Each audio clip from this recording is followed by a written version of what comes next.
आणि मुंबईचा iconic project अशी ओळख असलेला कोस्टल रोड पुन्हा एकदा चर्चेत आलाय। कारण कोस्टल रोडवरती करण्यात आलेल्या पॅचवर्कची दखल थेट पंतप्रधान कार्यालयाकडून घेण्यात आली। तब्बल 14,000 कोटी रुपयांचा खर्च करून बांधण्यात आलेल्या कोस्टल रोडची ही अशी अवस्था का झाली अशी विचारणा पंतप्रधान कार्यालयाकडून प्रधान सचिवांना केली गेली आहे। कोस्टल रोडवरील नरिमन पॉइंट परिसरातून सी लिंकला जोडणाऱ्या रस्त्यावरती अनेक खड्डे पडलेले। हे खड्डे डांबराचा वापर करून बुजवण्यात आले। डांबराच्या पॅचवर्कचा व्हिडिओ सोशल मीडियात व्हायरल झाला होता। त्यानंतर पीएमओनं हा व्हिडिओ पाहत विचारणा केली। दरम्यान यावरनं विरोधकांनी सरकारवरती मात्र चांगलीच टीकाही केली आहे। कोस्टल रोडमध्ये हे मात्र दिसतंय की माझा लाडका कॉन्ट्रॅक्टर जिंकला।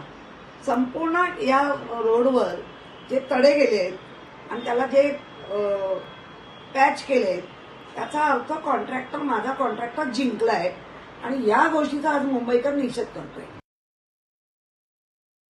आता हे थिगळं लावूनच सगळा हा कारभार ते हाकत आहे। थिगळं लावायचे आणि स्वतःची पाठ ठोकतून घ्यायची, हा त्यातलाच हा एक प्रकार आहे। बिलकुल यामध्ये मी स्वतः लक्ष घालीन आणि मुंबईच्या महापालिका आयुक्तांशी देखील मी स्वतः बोललो आहे आणि त्यांना या संदर्भात गांभीर्याने घेण्याच्या सूचना दिलेल्या आहेत। प्रिकॉशनरी मेजर्स म्हणून अशा प्रकारे त्या ठिकाणी जे काही पॅच होते ते नीट करण्याचं काम त्या ठिकाणी झाल्याचं समजतं।